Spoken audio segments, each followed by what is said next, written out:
Lithium-ion battery. To the list of exempted capital goods, I propose to add 35 additional capital goods for EV battery manufacturing and 28 additional capital goods for mobile phone battery manufacturing. This will boost domestic manufacture of lithium-ion batteries, both for mobile phones and for electric vehicles. Shipping sector.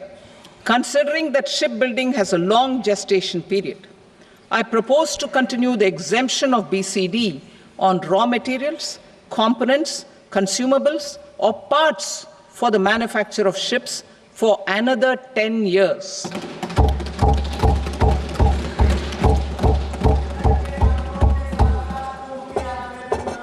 I also propose the same dispensation for shipbreaking to make it more competitive.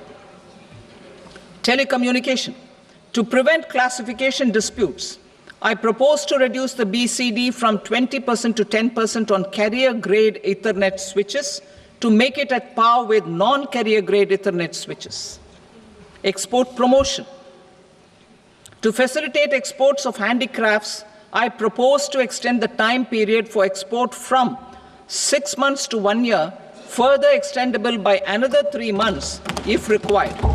I also propose to add 9 items to the list of duty-free inputs.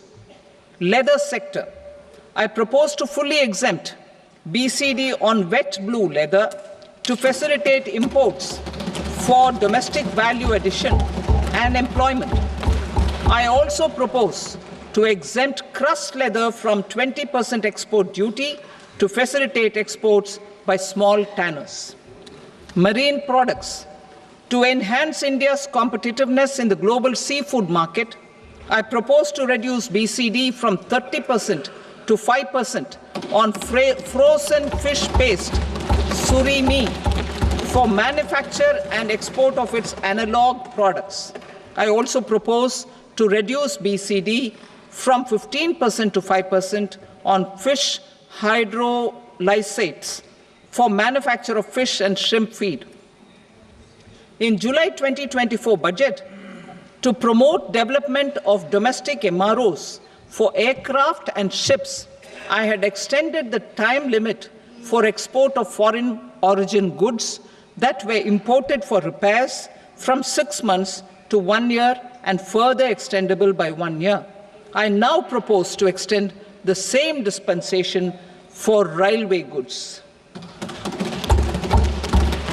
Time limit for provisional assessment.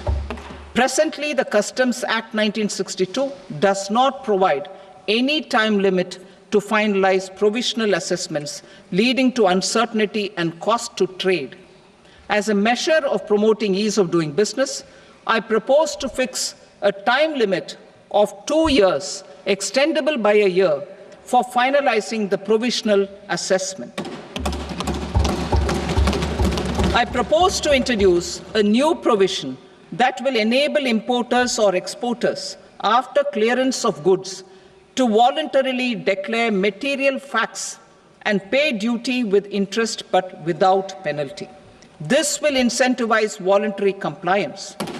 However, this will not apply in cases where department has already initiated audit or investigation proceedings. For industry to better plan their imports, I propose to extend the time limit for the end use of imported inputs in the relevant rules from 6 months to 1 year.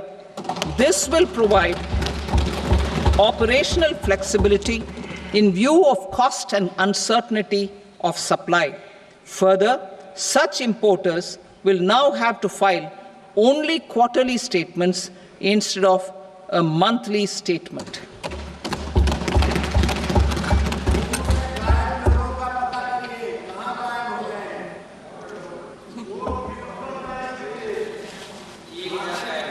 I now come to my direct tax proposals. In Part A, I have briefly underlined taxation reforms as one of key reforms to realize our vision of Vikasit Bharat.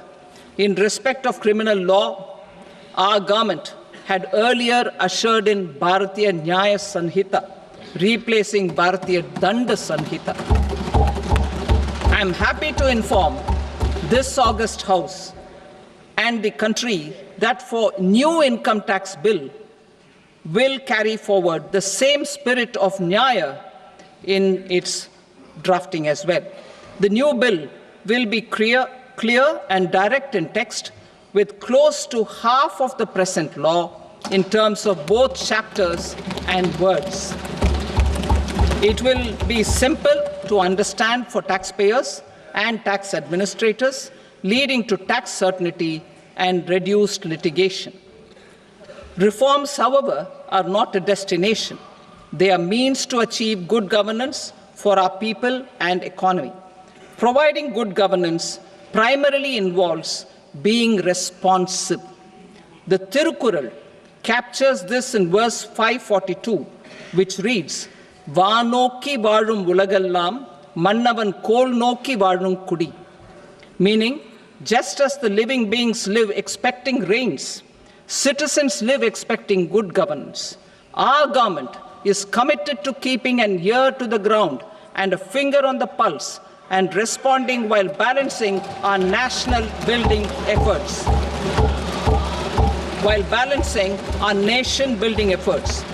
The following measures will detail just how our government will, under the guidance of PM Modi, has taken steps to understand and address.